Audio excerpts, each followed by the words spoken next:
La honte, ça coûte cher. C'est parce qu'on t'a appris à avoir honte de toi que tu n'y arrives pas, que tu ne t'en sors pas financièrement, voire même que tu t'enfonces toujours plus. Salam alaikum, shalom aleichem, que la paix soit sur toi. Je me présente pour celles qui ne me connaissent pas encore. Je suis Malika de Riche, écrivaine, rentreur dans l'immobilier éco-responsable et stratège budgétaire. Je le répète, c'est parce qu'on t'a appris à avoir honte de toi-même que tu n'y arrives pas. Et parce que tu as honte de toi, tu tournes en rond dans ta vie, tu ne sais pas prendre des décisions seul, les problèmes s'enchaînent et tu n'as jamais assez d'argent.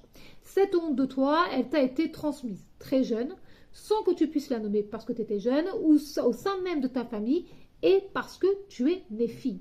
Tu as certainement vu la différence avec ton frère, ton cousin ou n'importe quel autre garçon de ta famille ou de ton entourage.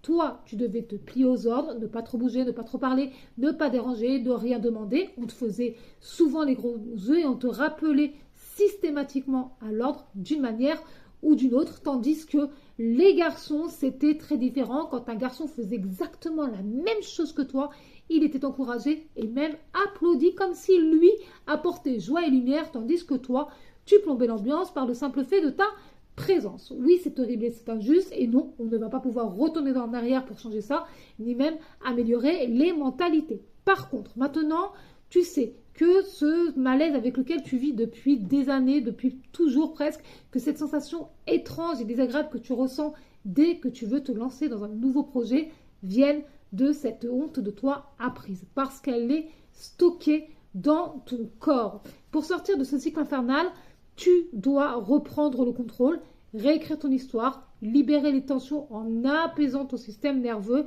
et faire quelque chose de très important. Pour y arriver, tu dois prendre ou reprendre le contrôle de ton argent.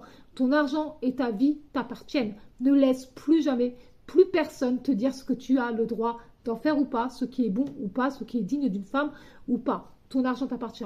Ta vie t'appartient. N'être femme n'est pas un péché, une tare ni une honte. Je t'apprends à reprendre le contrôle de ton argent dans le podcast Fini les dettes chaque mardi à 14h.